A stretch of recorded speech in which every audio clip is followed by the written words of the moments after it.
So the Land Expropriation Act has been signed. There's been commotion. AfriForum is now being.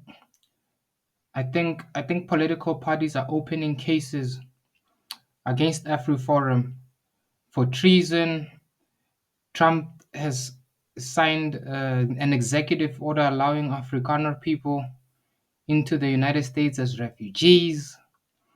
Elon Musk was in the White House in the Oval Office, I think, with his son, just like he owned the place. It really looks bad on Trump. We've had our State of Nation address, and obviously the responses from political parties. So, what I've compiled now is it's basically just ideas that I'm bouncing around regarding land expropriation. So the land will be expropriated. A lot of people are trying to say that no, land is not gonna be taken, private property is not gonna be taken.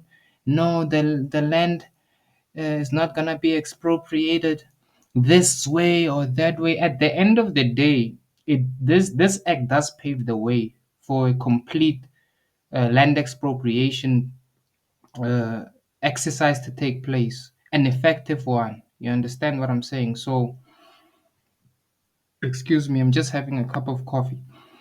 Um, the expropriation bill, I don't think it's a bill. I think it's more of an act. It does pave a way for the political will for land to be expropriated. I mean, even private land to be expropriated, because you have to understand that if you need to provide evidence that number one, you bought the land and it's your land, or you inherited the land. You need to provide paperwork. The second thing is that you're going to have to prove that that land is in use. And the tricky part is South Africa has a water crisis, South Africa has a housing crisis, South Africa needs to build new roads. South Africa has a lot of infrastructure projects that it has to take care of. So your land might be in the way, so it has to be expropriated. Or you might you might own uh, a vast what do we call it, hectares or acres of land, arable land, that's situated in a region where there is a indigenous population, like black South Africans like me, for example, in that particular region, who were displaced, and who basically live in squatter camps, or who don't have proper access to water, or who don't really live in a healthy environment. For example, maybe that land is toxic, maybe they're subject or victims to natural disasters. It has to, so your land has to get expropriated. A lot of land will get expropriated. Don't let anyone lie to you. It's better if you just sell your land, basically. Sell as much as you can, at least get a buck. The land will be expropriated. It has to, obviously, for historical purposes, to also address the problem of redress. You understand? I mean, land was forcefully taken from indigenous people, from black people. So at the end of the day, it has to be expropriated. So what I'm going to discuss now, as I was saying, I'm bouncing around ideas for the government, giving these ideas to the government of the Land Expropriation Act. So these are the first stages of urban expropriation. I think it's best if the government can begin first with hijacked buildings and ghost towns. So this is just a rundown of some of the ghost towns. And I don't know if I wrote the hijacked buildings and what the hijacks. I think I also detailed on my notes what the hijacked buildings can be refurbished, renovated, and what we can make use of them for. So these are just ideas that have been bouncing around. So obviously we can achieve smart town conversions. We can turn ghost towns into smart towns when the government expropriates the land. That's what the government can do first. And these obviously have to uh, alleviate unemployment. You understand, especially amongst the youth. So these have to be youth-based economic zones, economic activity, skills development centers, tech hubs, like mini Silicon Valleys, such and such. We're gonna go through some of these uh, ideas of what kind of economic zones and what kind of hubs that we can build as the government, for example, that the government can build with the land that is going to expropriate. And I'm saying this again, land will be expropriated, trust me. Even those who think that no, the bill is not going to take private land, well, depends what kind of private land you own, because the private land that you own might not be the private land that you were supposed to own. So that's something else that you need to understand. So obviously another objective is for job creation and black group economics. So if you have a bunch of young people or young professionals living in or moving to these previous ghost towns that have been now been turned into smart towns or smart cities or smart villages. It makes a way for black group economics like cooperative economics. They could build stockfields, they could build small cooperative banks, they could work together, they could build an economy together, and that can obviously be effective for young people. So the first place is the Sydney on Val. I think it's in the Northern Cape.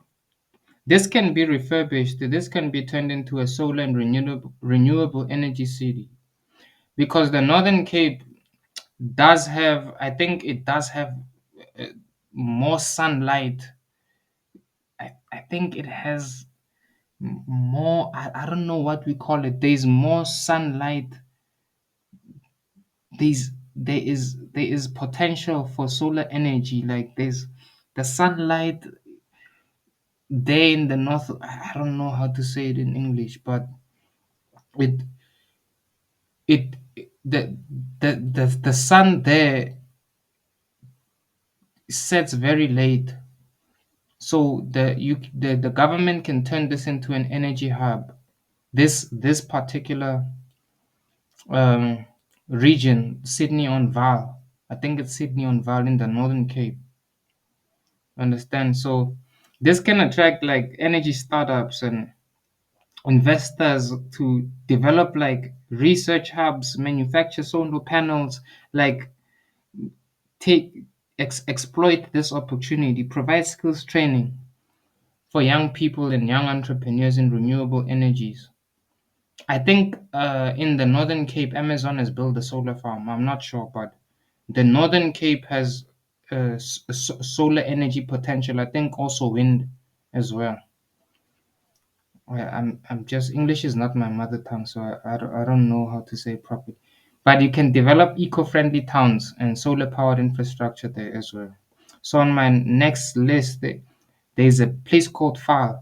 I think it's in Mpumalanga. So Mpumalanga is obviously an agricultural powerhouse, and it can be a smart farming town, like also urban farming as well. The land is fertile, and this foul place has an old railway system.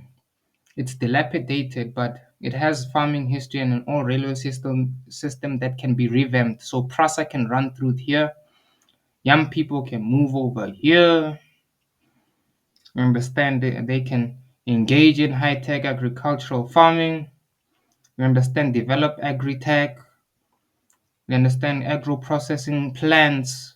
They can get into grain and fruit drying. I know fruit citrus farming in Pumalanga is very big. Pumalanga is extremely lush. So the government can turn this into a farming incubator for black farmers, a farming hub.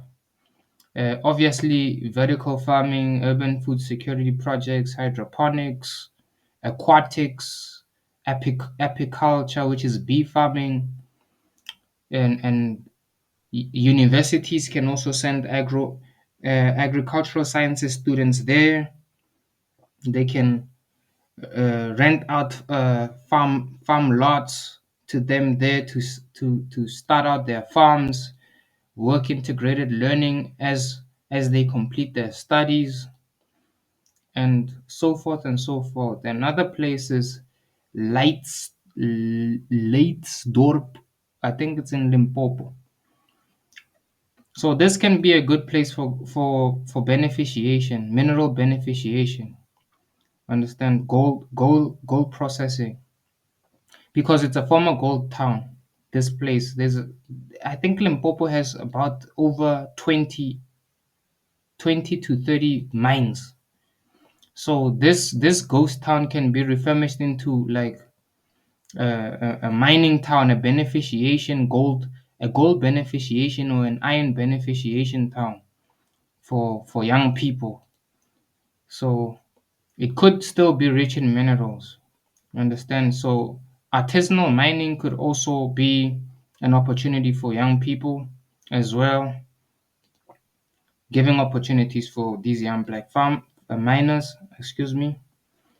They could build a gold mineral refinery as well, like I said, and basically create uh, and process and manufacture minerals, and instead of exporting them unprocessed, basically.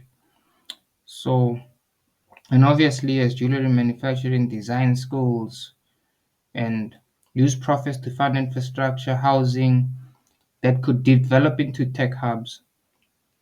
So this can be turned into a beneficiation processing hub for young people, especially from Limpopo University, the surrounding communities in Limpopo. They, it can actually you can actually absorb all of that talent, all of those young people into this revamped smart town, if we can call it that, and rejuvenate the mining that was once lost there. Another place here is just having some coffee. Put, I don't know if I'm pronouncing this correctly. Put Sonderwater. Put Sonderwater. It's in the Northern Cape as well. Um, Good place for water research and desert agriculture. And I don't know what they call it. They're actually doing this in the Sahara, in North Africa. So the scarce water, but there's a potential, and for desalination and arid land farming research. So desalination plant using renewable energy, you can create a desert agriculture innovation hub, which can also be good for, I think, scientific research into what do they call these medicinal plants that grow in the desert? Succulents, yes, as well. There can be studies conducted on those as well. Hydroengineering for university students to train.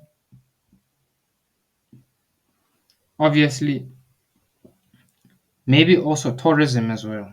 I forgot to put it in there. Another town is Copperton, is in the Northern Cape. A lot of these ghost towns are in the Northern Cape. Northern Cape, I think, is also one of the biggest provinces in SA. One of the biggest provinces in SA. So this place can be good for copper manufacturing, can be a copper manufacturing hub, can be revamped. We can build EVs there, maybe EV batteries there. We can produce that there. We can restart copper mining there if there's still deposits.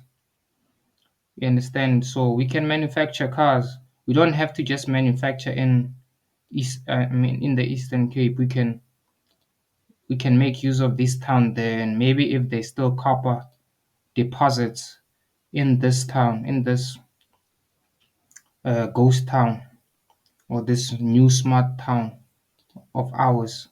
Build technical colleges to train young South Africans in EV technology.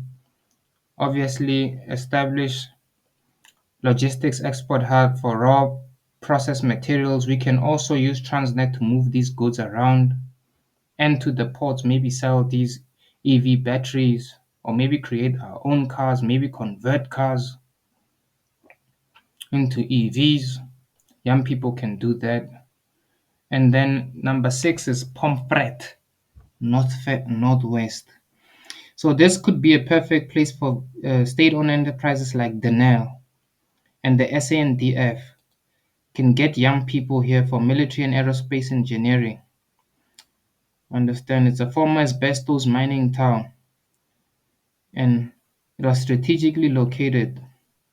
So here we can build a defense and aerospace manufacturing center. You understand, we can develop drones, robotics training academies, security systems, mining technology, logistics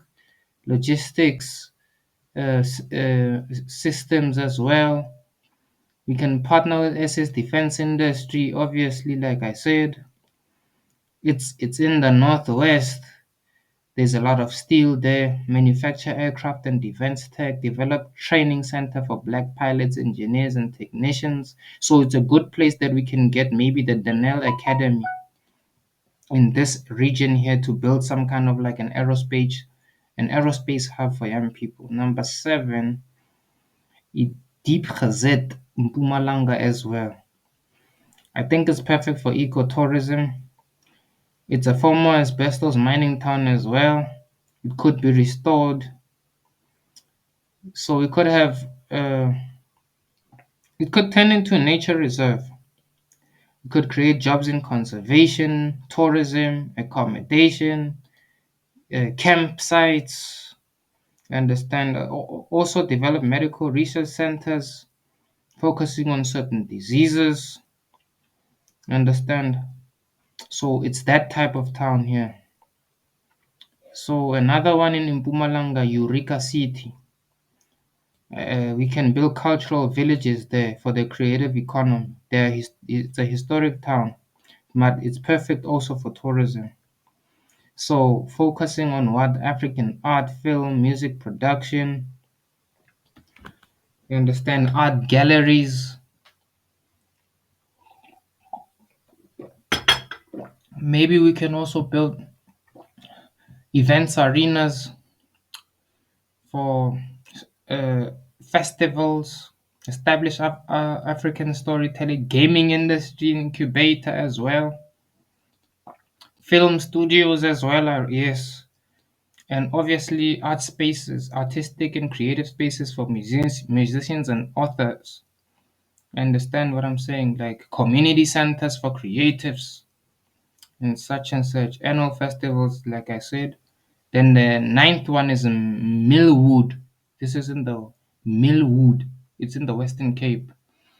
So I mean the name gives it away. Timber and furniture manufacturing hub. We can get CETA there to get young people manufacturing timber and furniture. It's near National Forests, also former mining area. We could process timber there, create furniture, wooden products, household wooden products, furnitures, TV stands, mm, wood art, sculptures. Can get carpenters there, interior designers there. High quality African wood products can come out of there, and such. The 10th one is Like Iskra, Western Cape. Aquaculture, an aquaponics hub. Obviously, it's close to the ocean, so it could be a good fishing town still. Maybe it could be rehabilitated there. If you get the Department of Environmental Affairs to to revitalize the fishing industry there for young people in that region. Okay, delicious coffee. Build South Africa's large-scale black-owned aquaculture industry. Can train young people, of course, to get in the marine industry. We can use we can establish seafood markets the same as we have fresh produce markets. We can have seafood export markets. We can compete with Asian and European markets, and we can also export as well to other African countries. The 11th one, I think it's Schoemansdal, Limpopo.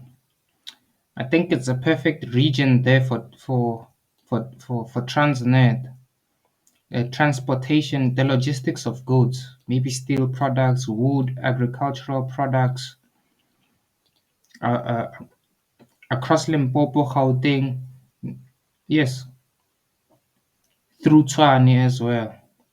Establish black-owned trade and logistics, a city, industrial zones for small business manufacturers. It's a cross-border place, good for schools, getting young people there. So yeah, so the next thing we need to discuss is transforming expropriated hijacked buildings into productive spaces. So these are the notes that I wrote.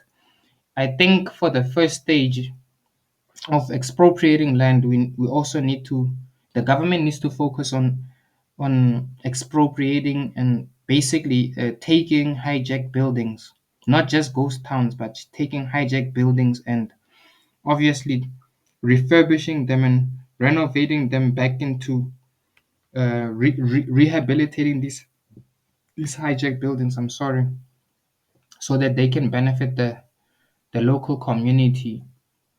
So the first thing is affordable housing and urban renewal projects can take place. Black-owned startup and innovation hubs, like I've detailed with the ghost towns turning to smart towns. Some of them are innovation hubs, but we can have innovation hubs in those hijacked buildings. Manufacturing and small-scale industry hubs inside of them. Skills development can take place within them. Vocational training centers. Affordable student accommodation, which is currently a problem. And tech campuses. Urban farming and vertical agriculture centers can take place. Rooftop farming as well. And microgreens, animal feeds, herbs, uh, indoor hemp farms, black-owned shopping and cultural markets can be within there. I think China also does that in Guangzhou. They have buildings where they have like massive markets within the buildings for shopping and specific industry and sectors.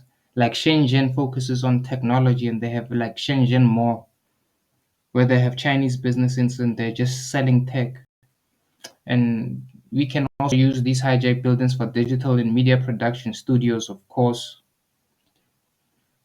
and rehabilitation and social support centers for gender-based violence victims. Maybe we can rehab them. I mean, we can transform them into safe spaces for government access for people with disabilities, maybe shelters to rehab people who've lost their homes. And we can take hijacked buildings, turn them into sustainable smart cities and green urban spaces just around. The government should take hijacked buildings and the the neighborhoods, because sometimes it's the hijacked building that's dilapidated, but also if the neighborhood that it's in is also dilapidated and all kinds of crime, prostitution, drugs happen in that place. So